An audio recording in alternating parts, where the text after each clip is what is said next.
Olá pessoal, bom dia. Espero que estejam tudo bem. Chegamos a mais uma aula de microbiologia, tá?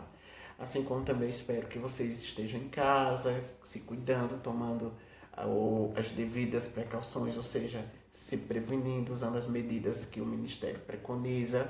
Se alguém precisar sair de casa, usar todos os métodos de prevenção corretos, usar máscara, lavagem das mãos, álcool em gel. E assim, vocês estudantes são multiplicadores também de informações. Vocês estão se profissionalizando para ser futuros profissionais da enfermagem e vocês podem ser multiplicadores de conhecimentos, ajudar as pessoas, informar sobre os métodos de prevenção é importante. Ainda existem muitas pessoas na rua que, além de não estarem dando importância para essa gravidade em que estamos passando, eles não estão usando os devidos, estão fazendo uso dos devidos cuidados para se prevenir, tá? E alguém que precise sair de casa deve saber que existem pessoas lá fora que estão contaminadas e que estão passando, contaminando outras pessoas. E essa forma em que está se disseminando por aí está aumentando cada vez mais o número de pessoas infectadas pelo vírus, tá bem? Hoje nós vamos falar sobre a patogenicidade das bactérias, tá? Essa é a nossa terceira aula de microbiologia. E para vocês entenderem o que é patogenicidade, primeiramente vocês têm que saber o que é a patogenicidade. A patogenicidade é a capacidade em que um micro-organismo pode, ou seja, desenvolve ou causa doenças nas pessoas, tá? O nosso corpo natural, o corpo humano, tem uma microbiota, tá? Essa microbiota é uma população de micro-organismos que habita a pele e as mucosas de cada indivíduo. No nosso corpo há 10 vezes mais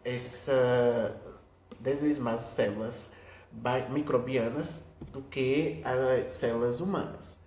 Elas vivem em condições ambientais e favoráveis no nosso organismo. Essas microbiotas podem ser residentes no nosso organismo ou elas podem ser temporárias, tá bem? Elas são classificadas no nosso corpo como mutualistas, comensais e oportunistas. Geralmente as mutualistas elas dão uma proteção aos hospedeiros, enquanto as comensais são residentes no nosso organismo e não causam danos. Aí tem as oportunistas, que são elas que são as que causam a patogenicidade, ou seja, que vêm a causar as doenças no nosso organismo. A microbiota do nosso organismo, as bactérias que existem no nosso corpo natural, elas auxiliam na digestão, ou seja, elas têm uma função benéfica para o nosso organismo. Além de auxiliar na nossa digestão, ela faz uma síntese de vitaminas K e B12, como também pode impedir a colonização de outros patógenos, certo? Também ela é antagonista de outras bactérias e ela promove o desenvolvimento e pode ajudar também a promover o desenvolvimento de tecidos. E estimula a produção de anticorpos e também ajuda o sistema imunológico do nosso organismo. As bactérias da microbiota natural do corpo são encontradas em vários lugares, ou seja, várias partes do nosso corpo, tanto na mucosa ocular, na nasal, na auricular, na oral, no estômago, enfim, nosso corpo inteiro vai ser encontrado bactérias, mas essas partes do nosso corpo são as que mais existem, várias formas, vários tipos de bactérias, tá?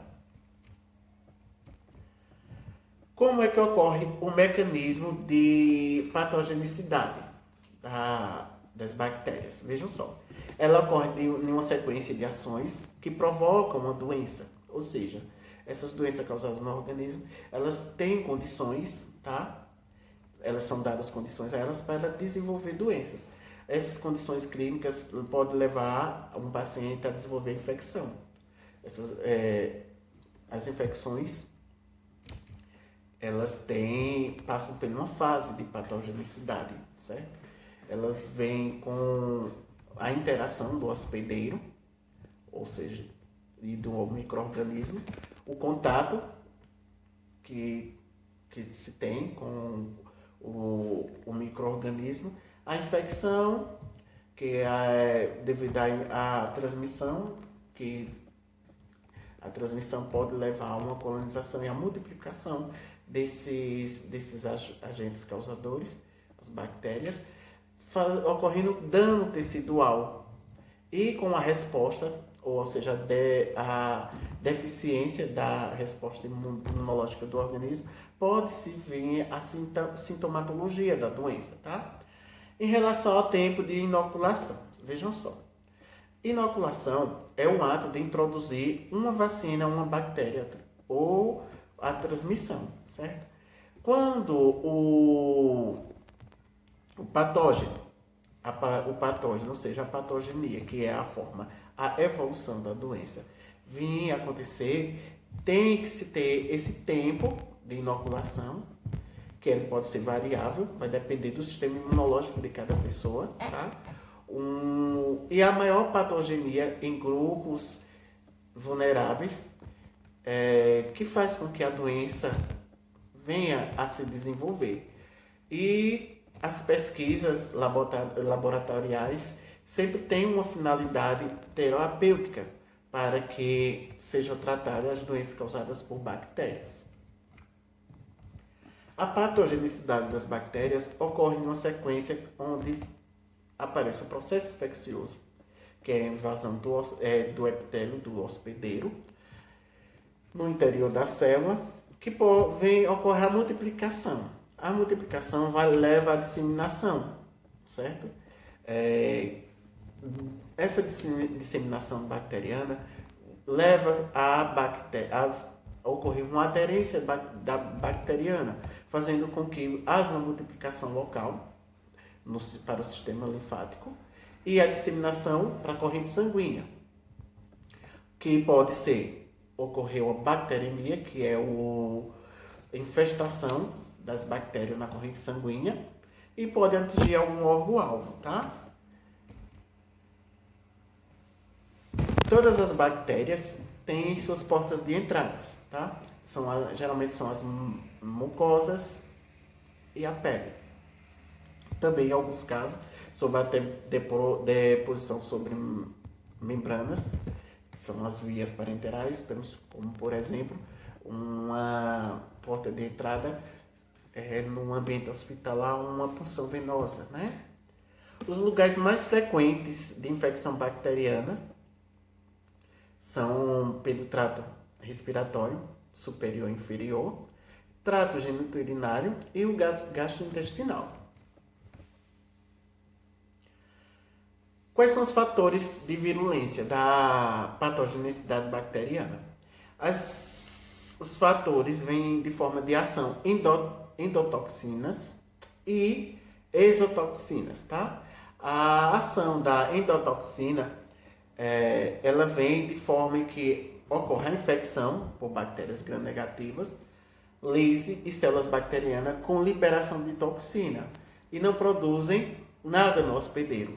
A endotoxina é uma toxina que é integrante da membrana externa de algumas bactérias e é liberada após a destruição dessa membrana e não causa nenhum dano ao indivíduo. Já a ação da exotoxinas, ou seja, a exotoxina é uma substância química solúvel que inclui enzimas de proteínas que ligam receptores, alterando a sua função, acarretando a sua morte. E é do tipo que libera na corrente sanguínea essas toxinas, fazendo com que ocorram as doenças. Elas lesionam, né, a célula hospedeira, ocorrendo a morte celular, a destruição dos fagocitários e das hemácias, e fazendo uma ligação da toxina à membrana celular, e apresenta um quadro febril, que é uma resposta de infecção, ou seja, que a pessoa está infectada pela bactéria. Como é o diagnóstico da infecção bacteriana? Ela vem de forma que se apresenta, ou seja, o diagnóstico da infecção bacteriana se apresenta de várias técnicas que auxiliam o diagnóstico. Como também existe uma dificuldade, as dificuldades de cultivo. Uma técnica mal realizada pode não obter um bom cultivo e dar um diagnóstico errado. E também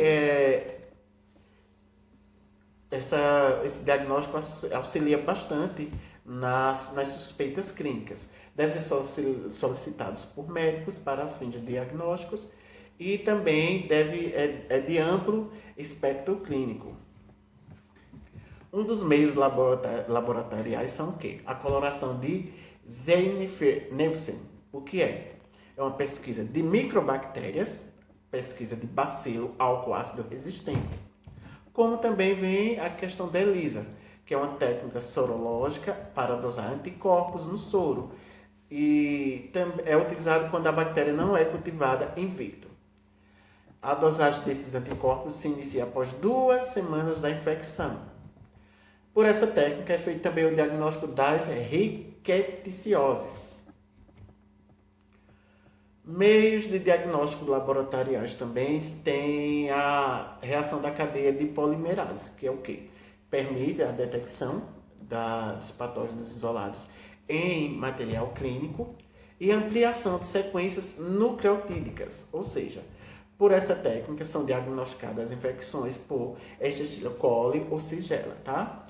Outro meio de diagnóstico é os exames por bacteriológicos, ou seja, é um cultivo de bactéria em meio seletivo, apresenta nutrientes necessários para o crescimento de várias espécies. Eles são muito utilizados para o isolamento das bactérias entéricas patogênicas. Como é que ocorrem os meios de eliminação das bactérias? Para eliminar as bactérias dos ambientes e também do organismo, precisamos fazer uma desinfecção. Como é que é feita essa desinfecção? Vejam só. A desinfecção é um processo que elimina muitos ou todos os micro-organismos. Só não elimina os esporos de bactérias, mas ela elimina quase todos os micro-organismos. Elas se classificam em 2 tipos, que são as desinfecções de superfícies e as desinfecções de alto nível. As de superfície geralmente são a desinfecção de paredes, pisos, macas, balcões, bancadas. Já a desinfecção de alto nível são aqueles que desinfectam itens de cuidados aos pacientes, tipo endoscópios, broncoscópios, otoscópios, estetoscópios, ampolas e outros objetos. A desinfecção executa-se com o auxílio de um desinfetante químico ou pasteurizado, e tem outros que são álcools, cloretos, glutaradeídos ou outros. A esterilização completa faz com que outra forma, de desinfecção é a esterilização. Ela é uma forma em que é eliminada todos os agentes, é destruído de todos os tipos de formas em que ele se encontra, é destruído. Também os esporos na esterilização são destruídos. Lembra que eu falei que na desinfecção os esporos das bactérias geralmente não são destruídos, mas na esterilização eles já podem ser destruídos. A esterilização é feita sobre vapor, pressão, vapor, sob pressão. Em alguns agentes químicos, são substâncias esterilizantes. A decisão de desinfectar ou esterilizar depende da intenção do uso de cada item. Tem que saber qual é o uso de cada item para saber se vai ser só desinfectado ou esterilizado. Na categoria de esterilização, vamos falar agora um pouco sobre o meio hospitalar, fala que nós temos aqui em desinfecção e limpeza uns setores, ou seja, alguns artigos que devem ser feitos de forma em que usamos as categorias de esterilização, desinfecção e limpeza. Tipo, os itens críticos, eles são itens que penetram em tecidos estéreis e sistema vascular e apresentam alto risco de infecção. Se os itens estão contaminados por micro-organismos, especialmente esporos bacterianos, esses itens críticos precisam ser estéreis. E alguns desses itens incluem-se em instrumentos cirúrgicos, catéteres cardíacos ou intravasculares, como também os catéteres vesicais e implantes. Esses materiais devem ser esterilizados, porque vão entrar diretamente na corrente, o contato íntegro do organismo, tá? Já os itens semicríticos, que são itens que entram em contato com a membrana mucosa ou pele não intacta e também apresentam um risco, esses objetos precisam estar livres de todos os micro-organismos, exceto esporos e bactérias. Eles são artigos muito semicríticos e precisam ser submetidos à desinfecção de alto nível ou esterilização. Alguns desses itens incluem os equipamentos respiratórios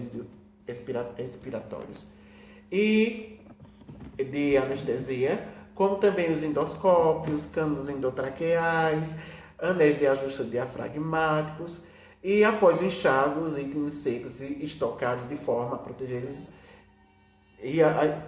protegê-los de contaminação. Já os itens não críticos, esses itens entram em contato apenas com a pele intacta, mas não na membrana ou mucosa, mas precisam ser limpos. Itens que não são críticos são as comadres, manguitos de aferir pressão, as grades da cama, roupas, estetoscópio, mesa de cabeceira, mobília de paciente, utensílios para alimentação. Então, sim, esses artigos não são críticos, então não precisa passar por um processo de desinfecção e esterilização. Uma limpeza básica pode fazer a desinfecção. A desinfecção dos materiais deve ser de forma em que veja qual é o grau de patogenicidade ou grau de contaminação. A gente sabe que alguns procedimentos são muito invasivos e críticos, não é? E a relação que se tem de instrumentais em cirúrgico deve ser revisto por cada profissional a forma em que se faz a limpeza para a desinfecção. E aqui vai nesses slides várias imagens para vocês diferenciar como são essas formas de desinfecção, esterilização. Usamos sempre tipo bancadas, birôs, usamos álcool, soluções à base de álcool, né, para limpar.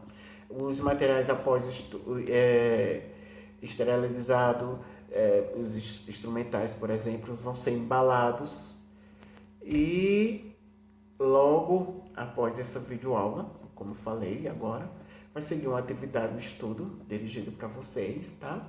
Tenham bons estudos, estarei aqui com vocês. Vou também mandar um material bem bacana à tarde, para não ser tão cansativo.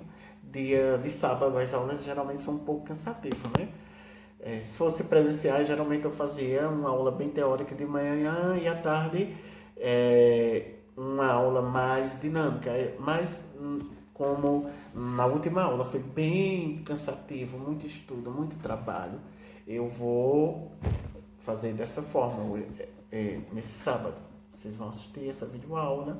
Alguma dúvida, repete a videoaula, depois vê o slide, aí vai fazer o trabalho, tá? Tem gente que nem ou só assiste a videoaula e já vai fazer o trabalho. Não, vocês assistam a videoaula, depois pegam o slide, confrontem a videoaula com o slide, depois vão fazer um aprofundamento de estudo. Porque se você deixar de assistir a videoaula e for diretamente para o slide, não vai ter como você assimilar as duas coisas, tá bem? Bons estudos, tá? E eu estou por aqui. Qualquer dúvida é só falar comigo, tá bem?